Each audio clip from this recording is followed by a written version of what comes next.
95% of our life is coming from the programs of life, how to live life that we get in the first 7 years of life. That's why poor people stay poor and rich people stay rich. The movie The Matrix is not science fiction. It's a documentary.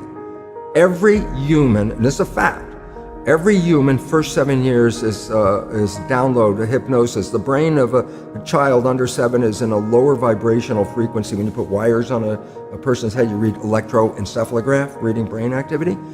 A child below 7 has a lower vibration than consciousness. It's called theta. Theta is imagination. Oh, that's how kids play a tea party with mud pies, but to them it's a real thing. A kid rides a broom, it's a horse. That's theta, imagination. Theta is also hypnosis. And the idea is this: before you can become conscious, if you don't have any programs, what are you going to be conscious of? So nature makes the first 7 years. What kind of programs are required to live on this planet? I say, how do you get them? Theta is hypnosis. You just watch. You watch your parents, you watch your siblings, and your community, because you have to learn how many 100,000 rules. Think about it. Just to be a functional member of a family and a functional member of a community, there are rules. Teach an infant these rules. I say, oh, you don't have to.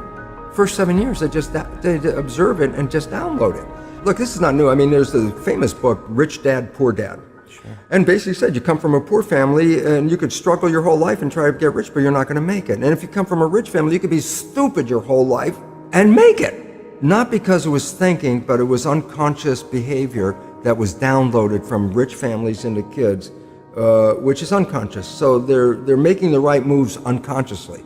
If they engage their conscious mind, then they look stupid, but it's unconscious. And that's the same thing with poor people. Poor people have beliefs from the family. Oh, you can't make it, life's a struggle, things are hard, who do you think you are? And if that's the program you get, then 95% of the day you will sabotage yourself. And that's why poor people stay poor and rich people stay rich, because the programming. 95% of our life, this is a fact, comes from those programs in the subconscious. Every day, only about 5% of their life are you using conscious, which is creative. 5%. So your life is being lived, even though you think you're living your life. Exactly, and you don't see it because it's called subconscious, below conscious. And the Jesuits, for 400 years, they were boasting. People didn't understand. They say, give me a child until it's 7 and I will show you the man.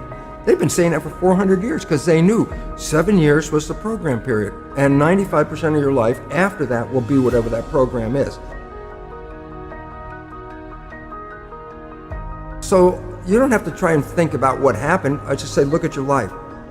The things you like that come into your life come in because you have a program that supports them. But anything you struggle with, work hard at, put a lot of effort into making it happen, why you're working so hard, inevitably you have a program that doesn't support that conclusion and you're trying to override the program. So you don't need to do a lot of strength and psychology stuff. You just look at your life and say, where am I struggling? Because wherever you're struggling, inevitably it's a program in your subconscious that does not support that destination you've been looking for. The conscious mind is creative and can learn in any number of ways. Read a self-help book, go to a lecture, listen to this program, and conscious mind's going to get some awareness. And I go, yeah, but subconscious mind doesn't learn that way. I go, right, it doesn't. Subconscious mind learns in 2 fundamental ways naturally. Hypnosis, which is the first 7 years.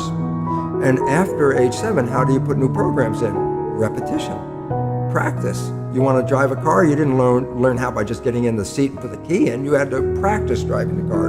You want to learn the alphabet. How many times did you go from A to Z? Try to go to A to Z before you can complete it. And once you completed it, you didn't have to go back and do it again. So 2 phases. You want to train the subconscious mind, hypnosis, repetition. I like the last one because there's a new phrase that's bandied about called fake it till you make it. Meaning, if you're not a happy person, I say, you want to be a happy person? Then repeat all the time, I'm happy, I'm happy.